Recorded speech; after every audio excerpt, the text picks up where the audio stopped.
Les femmes qui manifestent le 8 mars n'ont pas de revendications.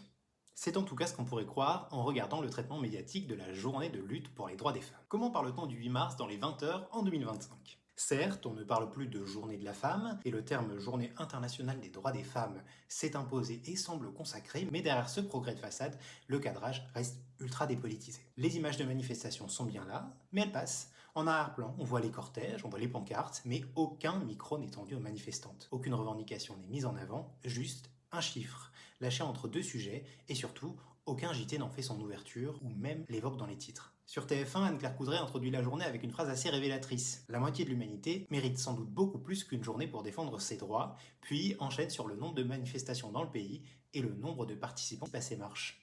Si la phrase d'accroche semble assez forte, la suite n'est qu'un étalage de chiffres qui reste extrêmement vague.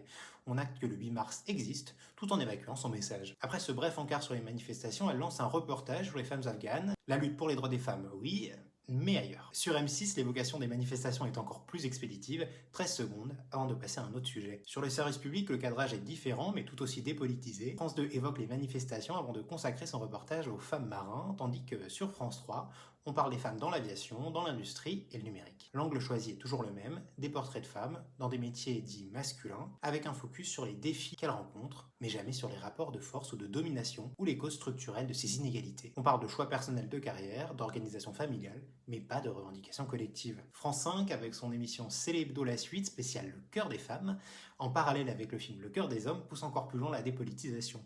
Le programme met en avant Michel Bernier et David Funkinos pour son dernier livre, parle de ménopause avec Linda Hardy et invite une photojournaliste de guerre pour évoquer son métier et la condition féminine en Afghanistan. À aucun moment donc, les luttes féministes en France ne sont abordées. On aurait pu penser que le procès Pellico, qui a mis en lumière l'universalité des inégalités des droits des femmes, aurait changé le cadrage, mais non, comme chaque année, les violences sexistes et sexuelles sont absentes du 8 mars et seront vaguement médiatisées lors du 25 novembre pour la journée consacrée. La recette du 8 mars reste donc la même.